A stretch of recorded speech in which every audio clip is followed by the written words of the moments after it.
तो भगवान कहते हैं उद्धरेदात्मनात्मानम नात्मान अवसादे, तुम्हारा दूसरा कोई कल्याण नहीं कर सकता। आशीर्वाद मांगने की जरूरत नहीं है, तुम्हें कर्तव्य कर्म करने की जरूरत है। अगर आप अपने कर्मों को बिगाड़ लेंगे तो किसी का भी आशीर्वाद आपका मंगल नहीं कर सकता। आप पक्का नोट कर लो ये बात। जब रावण ने अपने कर्म बिगाड़ लिए, बड़ा विद्वान था, अद्भुत विद्वान था, अद्वितीय विद्वान और योद्धा था। परम पवित्र कुल पुलस्त में, पुलस्त कुल का पौत्र है ये, उत्तम कुल पुलस्त करनाती। लेकिन आचरण बिगाड़ लिया, कर्म बिगाड़ लिया, और भगवान शंकर का अनन्य भक्त, भगवान शंकर की उपासना करने वाला, देखो सब कुछ है, आचरण बिगड़ गया तो भगवान शंकर ने ही लंका जला दी हनुमान जी का रूप रख करके। हनुमान जी कौन है? 11वें रुद्र का अवतार है, भगवान शंकर का अवतार है, शंकर सुवन केसरी नंदन। अगर हम पढ़े लिखे हैं, भगवान ने हमें मनुष्य जीवन में बुद्धि दी है, हम दूसरे का अहित करेंगे और जो शास्त्र निषेध करता है कि ये नहीं करना चाहिए, कानून कानून है, कानून के खिलाफ अपराध है, तुम्हारी समझ में भले अपराध ना हो लेकिन कानून के खिलाफ अपराध है। ये हमारे शास्त्र क्या है? ये भागवतिक लॉ है, कानून है। अगर इनके विरुद्ध चलोगे तो पाप कर्म बनेगा, और पाप कर्म का फल होता है दुख, अशांति, चिंता, शोक, भय, मृत्यु और नीच योनियों में जाना। इसलिए आपको कमर कसनी पड़ेगी अपने उद्धार के लिए। अगर इस जन्म में उद्धार ने, माना आप इस समय बहुत बड़े पद में बैठे हैं, लेकिन अगली योनि हो सकती है सुअर कुत्ता की मिले, हो सकता है भूत प्रेत बनना पड़े, क्योंकि भजन है नहीं, भगवान के प्रति समर्पण है नहीं, खूब मनमानी रुपया इकट्ठा किया, मनमानी भोग भोगे, मनमानी आचरण किए, तो इनका परिणाम भी तो मिलेगा। और इनका जब परिणाम मिलेगा तो भोगना बहुत कठिन होता है। कह देना बात सहज होती है, अरे यार हम देख लेंगे बाद में, नहीं देख पाओगे। ऐसे भयानक भयानक पीड़ा और कष्ट है कि केवल स्वयं को भोगना होता है, दूसरा कोई नहीं जानता। ये पक्की बात है कि कलयुग में मन मलिनता की तरफ भागता है। इसे शास्त्र की बातें अच्छी नहीं लगती, संतों की बातें अच्छी नहीं लगती। ये बुरी बातों को करने में बड़ा खुश रहता है मन, जो है बुरी बातों को, शराब पीना, मांस खाना, पराई स्त्री से व्यभिचार करना, घूस लेना, दूसरों को सताना, बहुत तरह से गंदी बातों में, अपराध में ये खुश रहना चाहता है। यद्यपि खुशी अपराध में नहीं है, खुशी तो सत्य मार्ग में चलकर दूसरों को सुख पहुंचाने में है। ऐसा क्यों है? क्योंकि हमारा मन मलिन हो गया है। अब इस मलिन मन को पवित्र करने के लिए कलयुग में दूसरा साधन नहीं है। जैसे आप यमुना जी को देख रहे हैं, कितनी श्रद्धा है आपकी यमुना जी पर। आप स्नान करोगे तो आपकी श्रद्धा के अनुसार फल मिलेगा। गंगा जी, यमुना जी जो पवित्र हमारे पापों का नाश करने वाली हैं, उनमें ऐसे सीवर नालियां बड़ी बड़ी डाल दी गई हैं कि ये पवित्र तीर्थ हमारे आज कलयुग का ऐसा प्रभाव। यहाँ यहीं से बैठने को देखने में जूता चप्पल धोना, ऐसे ये वो सब बहता जा रहा है। मतलब वो बड़े बड़े नाले, लेकिन गंगा जी तो गंगा जी हैं, यमुना जी तो यमुना जी हैं, पर हमारी कलयुगी श्रद्धा इन पर नहीं बन पाएगी। गया उद्धार का क्षेत्र जो हमारे लिए गंगा यमुना परम पावन, यज्ञ, पवित्र घी मिलना, पवित्र मंत्र वेत्ता ब्राह्मण मिलना, पवित्रता का पूरा यज्ञ का सांगोपांग निर्वाह होना बड़ा कठिन है, बड़ा कठिन है। थोड़ी सी त्रुटि हो जाए तो यज्ञ का फल नहीं मिलेगा, थोड़ी सी मंत्र में त्रुटि हो जाए तो यज्ञ का फल नहीं मिलेगा। ऐसे मंत्रवेत्ता, ऐसे शुद्ध पदार्थ सब यज्ञ गया, तपस्या, सर्दी आई तो हीटर और गीजर, गर्मी आई तो कूलर और एसी और फ्रिज और दुनिया, ये तपस्या भी गई। कौन तपस्वी है कि गर्मी को बर्दाश्त करके, सर्दी को बर्दाश्त करके, भूख प्यास को बर्दाश्त करके और फिर तपस्या कर रहा हो।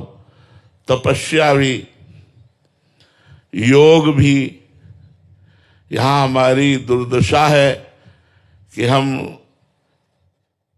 बिना भोगों के जी नहीं सकते। आप देखो जरा चिंतन करके, तो योग और भोग दोनों विपरीत है। हमारी दृष्टि भोग में है, आप देख लो अंदर से, सुबह जगने से लेकर सोने तक भोग में ही दृष्टि रहती है। अंदर से देखो, ये खाना है, पीना है, देखना है, सुनना, ये भोगना, ये छूना, ये संग्रह करना, ये कभी ये चिंतन आता है यहां से जाना है, कभी ये चिंतन आता है कि मुझे भगवत साक्षात्कार करना है? नहीं। तो बोले क्यों? क्योंकि कलयुग ने मन को मलिन कर रखा है। अब अंतर्मल के नाश का एकमात्र उपाय रह गया है नाम। कृतयुगे ध्यायते विष्णुम त्रेतायाम यजते मखई द्वापरे परिचर्यायाम कलो तद्धर कीर्तनात्। सतयुग में ध्यान के द्वारा भगवत प्राप्ति होती थी। आंख मूंदो, देखो ध्यान में क्या दिखाई देता है? अंधेरा। ईमानदारी की बात देखो, बेईमानी से कहोगे कि हमको ये दिखाई देता, हम नहीं मानेंगे। ईमानदारी से देखो, आंख मूंदो तो अंधेरा दिखाई देता है। मन एक सेकंड भी रुकना नहीं चाहता तो ध्यान कैसे लगाओगे? ध्यान के लिए तो बहुत बड़ी आवश्यकता है, यम, नियम, आसन, प्राणायाम, प्रत्याहार, तब ध्यान, तब ध्यान। सतयुग में ध्यान के द्वारा भगवत प्राप्ति होती थी। त्रेता में मखई, यज्ञ के द्वारा भगवत प्राप्ति होती थी। द्वापर में भगवान की विविध पूजा के द्वारा होती थी। लेकिन कलयुग में केवल नाम जप से भगवत प्राप्ति होगी। कलयुग बहुत बड़ा मलिन युग है और बहुत बड़ा मंगलमय युग है। यदि इसमें सही आचरण करके और कुछ ही भजन कर लिया जाए तो ये भगवत प्राप्ति करा देता है। जो 10-10 हजार वर्ष तक तपस्या करने पर भी नहीं होती थी, कलयुग में वर्षों में हो जाए, पर मन लगे तब। नाम जप, हरिर नामो हरिर नामो हरिर नाम केवलम कलय नास्तेव नास्तेव नास्तेव गति अन्यथा। कलयुग में दूसरी गति नहीं है, दूसरी गति नहीं है, दूसरी गति नहीं है। भगवान व्यासदेव जी 3 बार कह रहे हैं, केवल एक भगवान का नाम मंगल में। तुलसीदास हरिनाम सुधा तज सठ हठ पियत विषय विष मांगी। अब जब थोड़ा नाम जब शुरू हुआ तो हमारी मांगे शुरू हो जाती हैं। तुलसीदास जी कहते हैं, भगवान नाम रूपी अमृत का त्याग करके, बेच करके ये विषय विष मांग रहा है। भगवान हमको ये दे दो, भगवान हमको ये दे। अरे भगवान का नाम जब करो कि भगवान आपके नाम से प्रेम हो जाए, आपसे प्रेम हो जाए, संसार से हमारा उद्धार हो जाए। ये जितने भी भोग आप भोग रहे हैं, कोई ऐसा भोग बताओ जो आज तक आपको सुखी कर पाया हो। क्योंकि गीता में भगवान श्री कृष्ण कहते हैं, ये ही संस्पर्शजा भोगा दुख योनय एवते आद्यंतवंतः कौन्तेय न तेषु रमते बुधा। जो बुद्धिमान पुरुष होते हैं वो अपना चित्त भोगों में न देकर परमात्मा में लगाते हैं। एक एक सेकंड हमारे जीवन से जा रहा है, हम मृत्यु के नजदीक पहुंच रहे हैं। कौन सी घटना हमारे प्राण ले ले हमें पता नहीं। हमारे पास नाम रूपी धन है नहीं। कबीरा सब जग निर्धना धनवंता नहीं कोई, धनवंता सोई जानिए जाके राम नाम धन होए। नाम रूपी धन कमाया नहीं, अब तुम्हारी दुर्दशा को कौन बचाएगा। इसलिए ये ही संस्पर्शजा भोगा दुख योनय एवते। जितने भी भोग हैं इनका परिणाम दुख मिलेगा। आद्यंतवंता, ये प्रारंभ में भी और अंत में भी दुखमय ही है। न तेषु रमते बुधा। इसलिए जितने से शरीर यात्रा हो जाए उतने विषयों का भोग करो। पवित्र भोजन पाओ, पवित्र जल पियो, पवित्र वस्त्र धारण करो, पवित्र विचारवान बनो, दूसरों का कल्याण हो, अपना कल्याण हो, दूसरे सुखी रहें, हम सुखी रहें, हमारी समाज हमारा राष्ट्र समृद्ध और सुखवान बने, ऐसे हमारे विचार हों। तो इंद्रियों के द्वारा प्राप्त होने वाले भोगों में ही सुख खोजने वाला मूढ़ पुरुष होता है। बुद्धिमान पुरुष कभी भोगों में रमता नहीं, आवश्यकता के अनुसार उनको स्वीकार करके सत्य मार्ग का अनुसरण करता है, भजन करता है। जो भी कर्म करता है वो बहुत सोच समझ के कर्म करता है। छोटे से भी कर्म का आपको फल मिलेगा। एक महात्मा मांडव्य ऋषि 8 वर्ष के बच्चा थे, तो खेल रहे थे। खेल खेल में उन्होंने तितली पकड़ी और उसकी गुदा में बबूल का कांटा डाल के छोड़ दिया। तो जब मांडव्य ऋषि के रूप में तपस्या कर रहे थे तो राजा के यहां से चुरा कर चोर लोग भाग रहे थे संपत्ति, तो उनका पीछा करते हुए वो आए। तो उन्होंने सोचा ऋषि के आश्रम में यदि हम छुप जाएं तो बच जाएंगे। वो छुप गए। राजकर्मचारियों को पता चला तो मैं ऋषि सहित उन चोरों को माल सहित बंदी बना लिया। अब जब माल सहित बंदी बना लिया तो वहां सफाई देने की क्या बात है, सीधे सूली की सजा। तो उन महात्मा को भी सूली पे बैठाल दिया गया, जो मांडव्य ऋषि, महाभारत में एक प्रसंग आता है। अब जो ही सूली उनके गुदा द्वार में घुसी तो ध्यान भंग हुआ और पद्मासन लगाकर सूली पर बैठ गए। तेजस्वी महात्मा थे। जब दूसरे दिन अन्य अपराधियों को सूली की सजा देने का समय आया तो पुराने मृत अपराधियों को उतारा जाता था, तो वहां सब तो मर गए थे लेकिन मांडव्य ऋषि आसन पर बैठे थे।